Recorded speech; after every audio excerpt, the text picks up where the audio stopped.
Hey, welcome to my channel. If you're new here, my name is Katie, and for today's video, we are doing a Disney Q&A. I posted a question box on my Instagram story, and I also made a post here on YouTube, and you guys asked me some really awesome questions, so I'm really excited to answer them. I really want this video to be a casual and cozy kind of drink a coffee and chat about Disney and answer all your questions. So I'm gonna make myself a latte, so grab yourself a coffee or some other sort of fun drink, and I will get into answering all of your questions.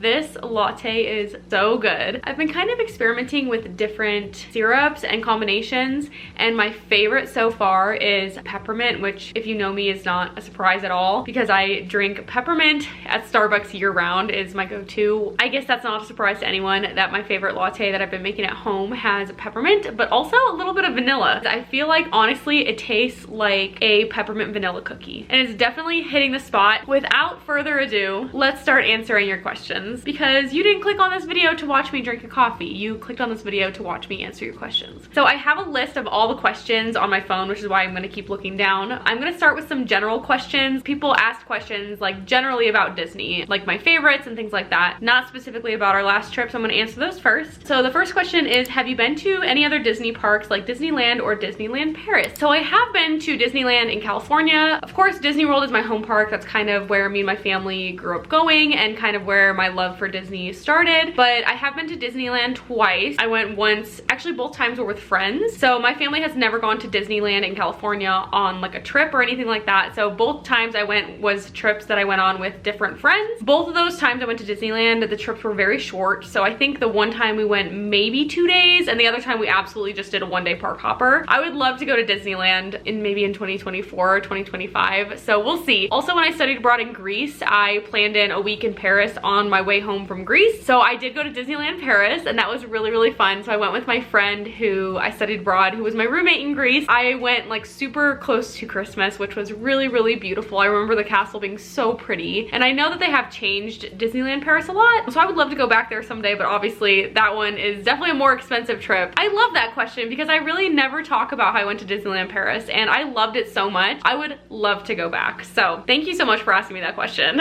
And then the next question is, what is your favorite ride / attraction in each park? When people ask me my favorite ride, I really cannot narrow it down to one. I can narrow it down to one ride per park. I love that you asked me this question because I don't have to pick just one. I can narrow it down to one ride per park. So historically, my favorite park is Animal Kingdom, so I'll start there. My favorite ride in Animal Kingdom is probably Kilimanjaro Safaris. I love animals, and that has always been my thing. When I was little, I loved animals, which is why I loved Animal Kingdom so much. It's so cool what they do there. They do so much conservation. I really appreciate what Animal Kingdom does, and so probably my favorite ride there would have to be the Kilimanjaro Safaris. And then for Hollywood Studios, it's so hard, but I would still say my favorite ride there is Tower of Terror. I think that the theming is just fantastic. And then in Magic Kingdom, I would say my favorite ride was Splash Mountain. So they're currently retheming Splash Mountain to Tiana's Bayou Adventure. So I am so excited for that. I think it was such a much needed change. It's gonna be so fantastic. I like Splash Mountain because I find it to be the most thrilling ride in Magic Kingdom, and I love thrill rides, obviously. I also feel like when I was young, it was one of those rides that was like really intimidating and scary, and I was so proud of myself for going on it. Same with Tower of Terror. I feel because of that, I feel like I have an attachment to it, so I'm very excited for what they're gonna do with Tiana's Bayou Adventure. So I cannot wait for that. And then in Epcot, definitely Guardians. And then someone also asked, what is your favorite song to get on Guardians? So if you watched this last vlog series, you know that, or even the vlog series before that, and maybe the one before that, you know that I was trying to get, I guess there's nothing you can do to try. I was just hoping for September on Guardians because I just love that song. I love that song. Like, of all the songs, it is my favorite song that they chose for the ride. So we definitely have been hoping for September for a long time. So the fact that we finally got it, me and Aaron got it, and it was his first time on Guardians, it's definitely my favorite. Close second would be Iran. Might be an unpopular opinion, but it was the first song that I got. I love that ride so much because every time you ride it with a different song, you get such a different experience. Maybe I'm biased because it was the first song I ever got, but Iran brand would definitely be my second choice if I got a runner-up, but September, definitely my favorite. And then someone asked, out of all the dining places in Disney you have been to, what is your favorite and what is your favorite quick service? Definitely my favorite sit-down place, which is not something I can do every single trip, but the food is so good at Topolino's Terrace. The food is good, the theming is good, you get these beautiful fireworks views. The terrace is just phenomenal. Had the best steak my entire life there on our last trip. If you are looking to splurge on a meal in Disney, Topolino's Terrace. Favorite quick service is kind of tough because I have a lot of snacks and different things that I like in each park, but I don't know if I could pick like a single favorite quick service. Probably an Animal Kingdom, Satuli Canteen. The food is good. I think what you get for the price is good as far as a full meal at a quick service location. I think it's definitely one of the better places you can eat. So probably Satuli Canteen, but it's really hard for me to pick. I'm very much a snacker in Disney. So like, I'm like, first thing that comes to mind is like grilled corn, but it's like, that's not my favorite quick service. It's just a snack that I like. And then someone asked, what is your favorite dairy-free snack slash treat? I like to pride myself because I know all of the dairy-free snacks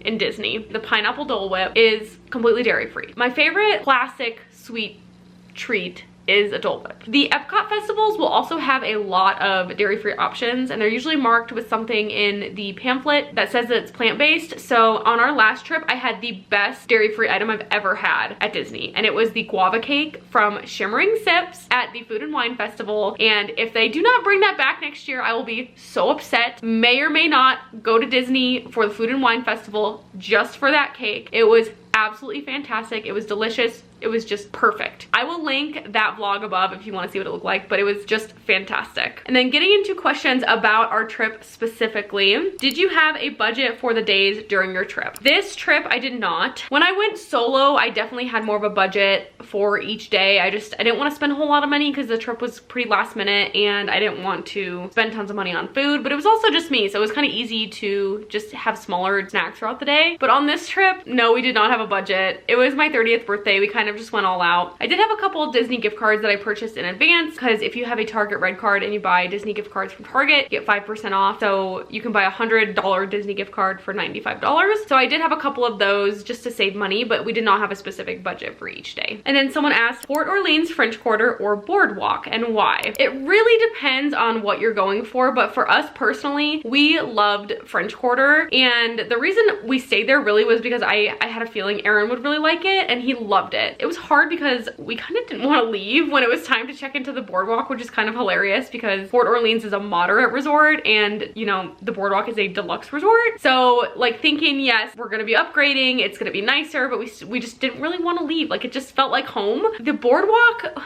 I'll get into the Boardwalk a little bit with the next question, but if me and Aaron go back, we will be staying at French Quarter for the entire trip. It just feels like home. It's a lot more casual. It's just definitely more me and Aaron's vibe. And then someone asked, would you stay at the Boardwalk again? And are you planning on trying out any other deluxe or DVC resorts? I would stay at the Boardwalk again. I don't think Aaron would stay at the Boardwalk again. It was hard going from a resort we loved so much and then expecting it to be better and then it not being better. There was just a lot of things, like our showers were never hot, like all of our showers were cold. The room wasn't updated. The TV wasn't as nice as the one at French Quarter. There was nowhere to fill our resort mugs. Like when we got back from the parks, you fill your resort mugs in the deli and it would be closed at like 10 p.m. Well, the park closes at 10 p.m. so you couldn't fill up your resort mug after. Whereas at French Quarter, we could go after they were closed. First of all, they were open until 11, and also we could go in after 11 and fill our resort mugs. We liked the pool at French Quarter better also. We stayed in a DVC room and it was not updated, whereas the Boardwalk Inn, like the ones you book directly through Disney, those are updated rooms and I'm sure they're very pretty. So like if I went back on a trip with my sister and my mom, for example, we are the type of people who are going to be at the park like maybe not all day, like we might take a midday break, but we are like go go go. Having that proximity to Hollywood Studios and Epcot would be a huge plus. And the Boardwalk is in the same resort area as a couple other resorts that are a lot more expensive, so for the proximity and the price, you really can't beat it. So I would consider staying there again, but not with Aaron. He did not like the Boardwalk.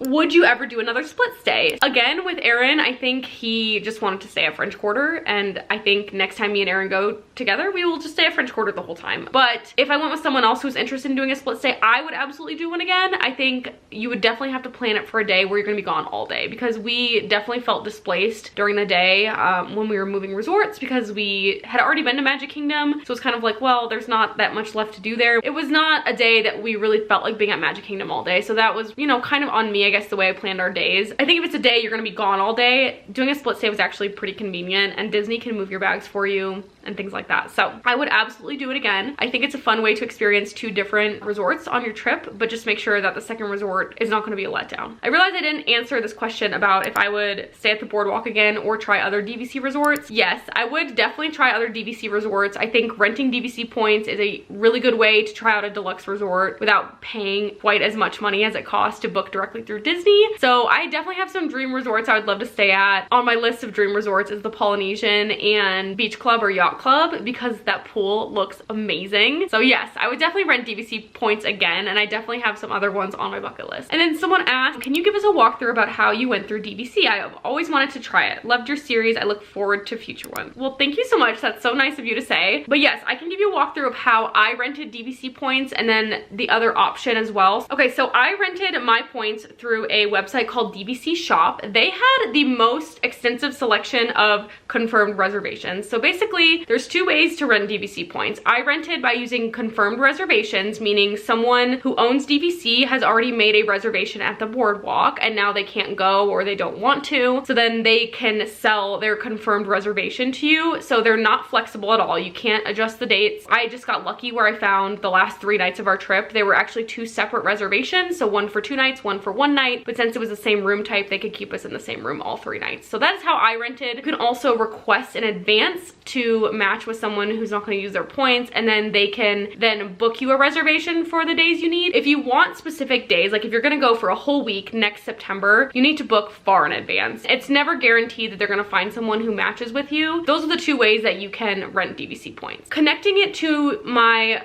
Disney Experience app was super easy. I just went into my app and added, like, I think it says like add reservation. Then you can add it and you can use your Magic Band and things like that. It was super easy. So I would definitely recommend DVC Shop, which is who I used. There's tons of websites that also do it, but they had a great selection of confirmed reservations as well. And then someone asked, did you feel like the length of your stay was too short, too long, or just right? I felt like it was just right. Definitely towards the end of the trip, we were getting like really tired and kind of like, oh, let's just sleep in, and getting kind of lazy about getting to the parks and things like that. So we were there for 8 days. Like, that is a long trip, you know, and we also have a dog, right? So after 8 days away from our dog, we're like, okay, we need to get home and see Luna. I think it was the perfect length of stay for a big trip. I definitely think you can do a weekend trip in much less, but I think for us, for this trip, it was perfect. And then someone asked, would your husband go to Disney again? Was this his first time? So this was actually his second time. We went 2 years ago. 2021 was kind of a weird time to go to Disney because things were starting to open back up, but there was no fast passes. We went in July. We were waiting in the blazing sun for every single ride. Like, there was no way to skip the line, and it was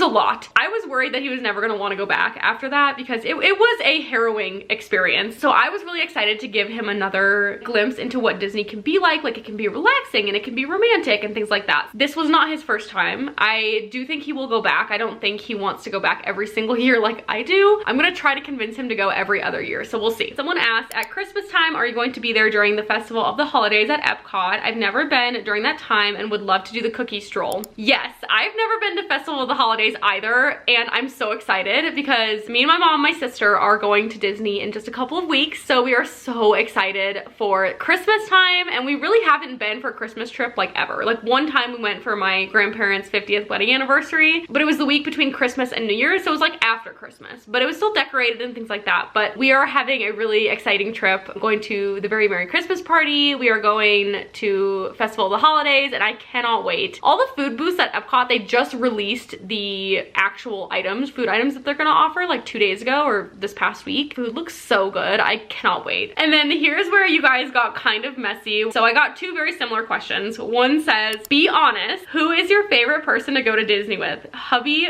Solo, or your mom and sister? And someone else said, would you rather attend Disney with your spouse or by yourself? This is such a hard question to answer because they're all so different, right? Like, I feel like when I go by myself, like when I went by myself this past year, I felt like I could really focus on the vlog. For vlogging, going by yourself was fantastic. Like I think that those were my best vlogs. That's all I did when I was there, right? I was by myself, I could do whatever I want, and I didn't feel like I was holding anybody up or distracting anybody, or, you know, because I do feel a little bit guilty that I vlog on our trips. You know, everything has pros and cons, right? Like with Aaron, it was definitely more romantic, and, you know, he doesn't want to do a lot of stuff. So it's kind of nice because, first of all, we could do whatever I want because he doesn't really care. He just wants to go relax, right? Because he's on vacation. Like, you know, he doesn't have that Disney thing that we have. So like when I go with Aaron, it was very easy to just be like, okay, we'll just do all of the rides that I want to do and a couple rides that Aaron wants to do, and easy peasy, we go back to the resort and hang out for the rest of the day. And of course, it's nice to go with your husband and spend that time together. So it is really nice to go with Aaron. It was really, really nice. But at the same time, like, it's also really, really fun to go with my mom and sister because we are the Disney people, rope dropping every day. Whereas like with Aaron, I was like sitting there waiting for him to get ready, being like, come on. But with my mom and my sister, like, we're all up, we're going, like, we're go, go, go, because that's how we were when we were younger. And when I would go with my family, we were very much like rope droppers. Even when we were little, we were up early, we were there late, we were pretty intense, and we hardly ever would take a break during the day. All the trips are just super different, right? Because with my mom and my sister, you know, one of the pros is that like we all love it so much that it's like really fun and exciting, and it's really nostalgic.